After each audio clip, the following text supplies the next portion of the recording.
Welcome to beauty Piya kitchen. আজকে বানাচ্ছি fruit chocolate cake.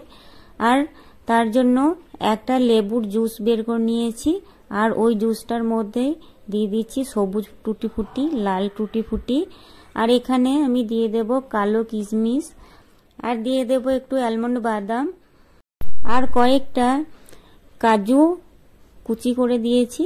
তারপরে এগুলোকে আধ ঘন্টা ভিজিয়ে রেখে দেব এই অরেঞ্জ জুসের মধ্যে।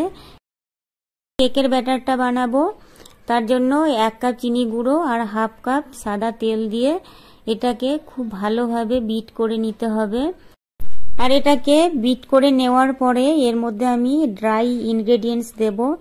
তার জন্য একটা স্টেনার নিয়ে তার মধ্যে দিয়ে দিচ্ছি 1.5 কাপ ময়দা, আর ওই ময়দার মধ্যে দিয়ে দেব 3 চামচ কোকো পাউডার, আর আমি এখানে দিয়ে দিচ্ছি 1 চামচ বেকিং পাউডার, আর দিয়ে দেব 2 চিমটে মতো বেকিং সোডা, আর দিয়ে দিচ্ছি 1 চিমটে লবণ।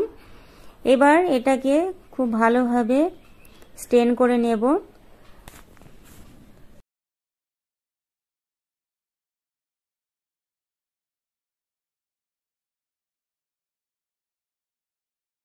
স্টেন করা হয়ে গেছে। এবার সবগুলোকে একসঙ্গে মিশিয়ে নিয়ে তারপরে একটু একটু দুধ দিয়ে ব্যাটারটাকে বানিয়ে নেব।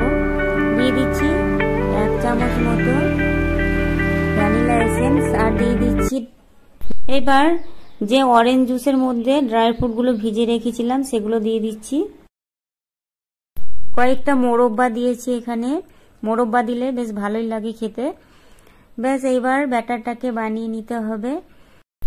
প্রয়োজন পড়লে আর একটু দুধ দিয়ে তারপরে ব্যাটারটাকে ঠিকঠাক বানাতে হবে।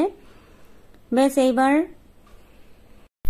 একটা হ্যান্ড উইস্কের সাহায্যে খুব ভালোভাবে এটাকে বানিয়ে নেব, আর যতটা প্রয়োজন ততটাই দুধ দিতে হবে।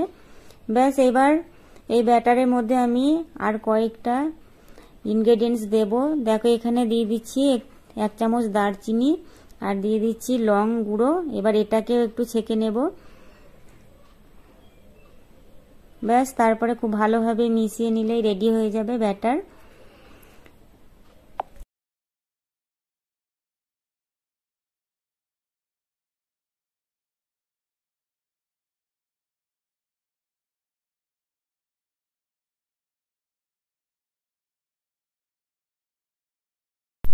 একটা মোল্ডের মধ্যে দিয়ে দিচ্ছি একটু সাদা তেল, আর তেলটাকে খুব ভালোভাবে ব্রাশ করে নেব।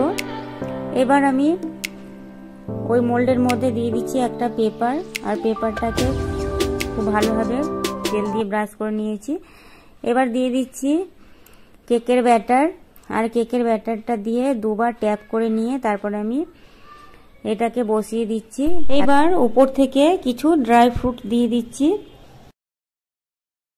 দেখো কড়াইয়ের মধ্যে লবণ দিয়ে কিন্তু আমি আগে থেকেই 10 মিনিট মতো গরম করে নিয়েছিলাম। তারপরে আমি কেকটাকে বসিয়েছি। এবার একটা ঢাকনা দিয়ে ঢেকে দেব। এটা হতে প্রায় আমার টাইম লেগেছে 45 মিনিট। দেখো একটা টুথপিক দিয়ে চেক করে নিতে হবে, যদি টুথপিকটা পরিষ্কার বেরোয় তাহলে জানতে হবে যে কেক হয়ে গেছে।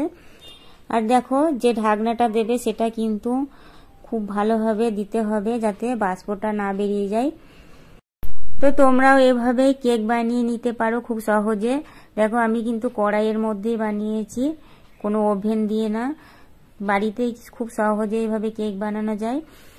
তো আজকে ভিডিও তোমাদের কেমন লাগলো সেটা জানাতে ভুলো না। সবাই ভালো থেকো। Thank you.